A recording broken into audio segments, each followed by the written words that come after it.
नमस्कार विद्यार्थी मित्रांनो, आपल्या चालू घडामोडीच्या या भागामध्ये तुम्हा सर्वांचं मनपूर्वक स्वागत. आणि मी असिस्टंट प्रोफेसर रमेश घोरपडे तुमच्या समोर चालू घडामोडीचे जे काय प्रश्न आहेत ते प्रश्न या लेक्चरमधून कव्हर करण्याचा आपण प्रयत्न करणार आहोत. आणि त्यासाठी पहिला प्रश्न काय असणार आहे मित्रांनो, बघा. अलीकडे आदर्श विवा ग्राम सभा कुठे आयोजित करण्यात आलेली आहे? तर त्याचं करेक्ट उत्तर असणार आहे विद्यार्थी मित्रांनो, नवी दिल्ली असं उत्तर असणार आहे. परंतु याचा उद्देश काय आहे ते एकदा समजून घ्या. विद्यार्थी मित्रांनो, असं ठरवण्यात आलं होतं की स्थानिक स्वराज्य संस्थांचा जो काय राज्यकारभार आहे, हा राज्यकारभार तरुण युवकांना लक्षात यावा, त्यांना राजकारणाचं ज्ञान यावं, यासाठी या सभेचं जे काही आयोजन आहे ते आयोजन भारताच्या राजधानीच्या ठिकाणी करण्यात आलेलं आपल्याला दिसून येणार आहे. त्यानंतर दुसरा जो काय प्रश्न आहे तो काय आहे तो एकदा समजून घेऊयात. बघा, इंदिरा गांधी यांना कोणत्या नावाने ओळखल्या जात आहेत? तर सर्वांना माहिती आहे जवळपास की त्यांना लोहश्री, I say in English, iron lady of India. Please attention here and remember always this line. Then next question is, सूर्याच्या अतिनील किरणांचा अभ्यास करण्यासाठी कोणती मोहीम सुरू करण्यात आलेली आहे?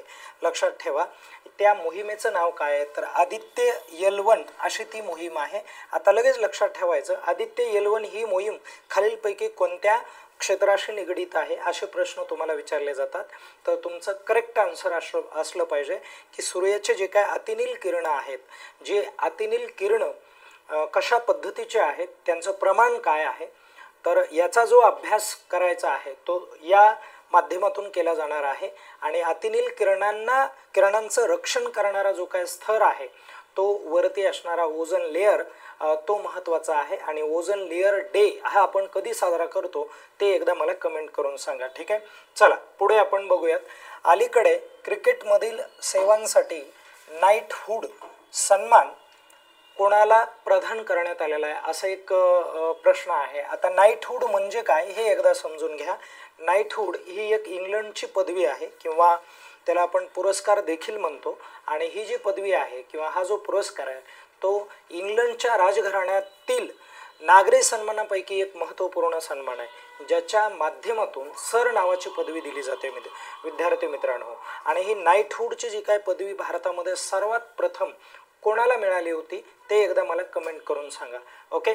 आता ही जी नाईटहूडची पदवी आहे, ही नाईटहूडची पदवी विद्यार्थी मित्रांनो कोणत्या क्रिकेटरला देण्यात आलेली आहे? तर जेम्स अँडरसन नावाचा हा जो क्रिकेटर आहे याला ती पदवी देण्यात आलेली आहे. हा पहिलाच क्रिकेटर या ठिकाणी होतो. आणि नंतरचा प्रश्न आपण बघूयात.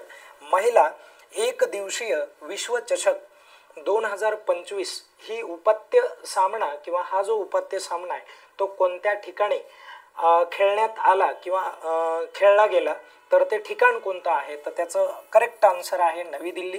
म्हणून हे देखील लक्षात राहू द्या. आपण पुढचा प्रश्न बघूयात. मोदीज मिशन असं एक पुस्तक आहे बघा विद्यार्थी मित्रांनो. तर या पुस्तकाचं लेखन कुणी केलं आहे हा खूप महत्त्वाचा मुद्दा आहे. तुम्हाला या परीक्षेला 100% असे प्रश्न येणार आहेत की मोदीज हे जे पुस्तक आहे हे पुस्तक कोणी लिहिलं, तर त्याचे लेखक कोण आहेत बघा.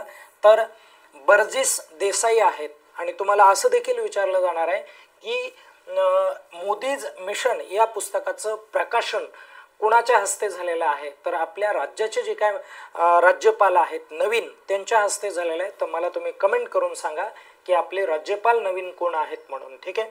चला त्यानंतरचा प्रश्न आपण बघूयात. बघा, 98वे अखिल भारतीय मराठी साहित्य संमेलन नवी दिल्ली या ठिकाणी पार पडलं होतं. तर या संमेलनाचे जे काय अध्यक्ष आहेत त्या अध्यक्षपदी कोणाची निवड झाली असा हा प्रश्न आहे. तर डॉक्टर तारा भावळकर याचं हे करेक्ट आन्सर आहे, ओके. आणि जर तुम्हाला असं विचारलं की विश्वास पाटील देखील मराठी साहित्य संमेलनाचे अध्यक्ष आहेत, तर विद्यार्थी मित्रांनो ते मुंबई मराठी साहित्य संमेलनाचे अध्यक्ष आहेत, हे या ठिकाणी तुम्ही लक्षात ठेवा. म्हणून हा दुहेरी जो काय प्रश्न आहे तो गोंधळ करू शकतो 100% तुम्हाला, म्हणून थोडंसं लक्षात राहू द्या. एक मिनिट थांबा थोडंसं.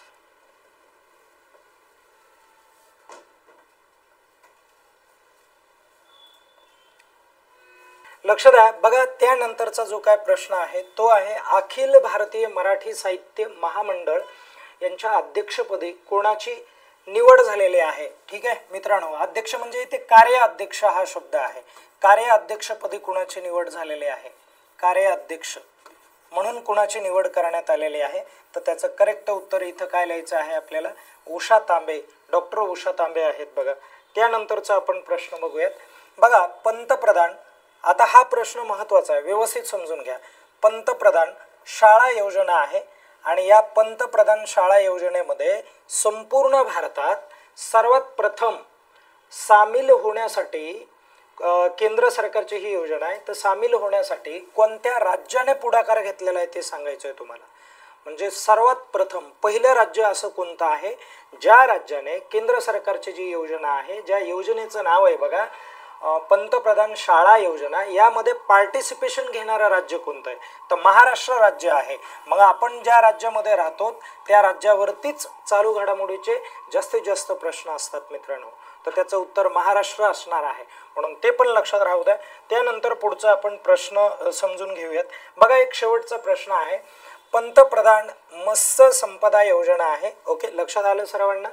पंतप्रधान मत्स्य म्हणजे माशाच्या संदर्भामध्ये आहे. संपदा योजना अंतर्गत खोल समुद्रातील मासे मारीसाठी जहाजे बांधण्याचं जे काही काम आहे ते काम कुठे चालू करण्यात आलेलं आहे ते सांगायचं आहे तुम्हाला. तर त्याचं करेक्ट आन्सर असणार आहे माझगाव डॉक असा आन्सर असणार आहे. कारण या ठिकाणी याच्या संदर्भामध्ये महत्त्वपूर्ण कामं केले जातात माशाच्या रिलेटेड. ओके, मासेमारीच्या संदर्भामध्ये निर्णय घेतले जातात त्या ठिकाणावरून. म्हणून हा एक महत्त्वाचा या ठिकाणी प्रश्न होऊ शकतो कारण महाराष्ट्राच्या निगडीत आहे. ओके, असे हे जे सर्व प्रश्न आहेत हे प्रश्न तुम्हाला व्यवस्थित लिहून घ्यायचे आहेत. काही क्वेश्चन हे गोंधळ निर्माण करणारे असतात, तर तो या ठिकाणी आपण क्लिअर करून देण्याचा प्रयत्न करतो. या ठिकाणी आपण थांबूयात. अभ्यास व्यवस्थित करा प्लॅन करून, कारण परीक्षा जवळ आलेली आहे. धन्यवाद.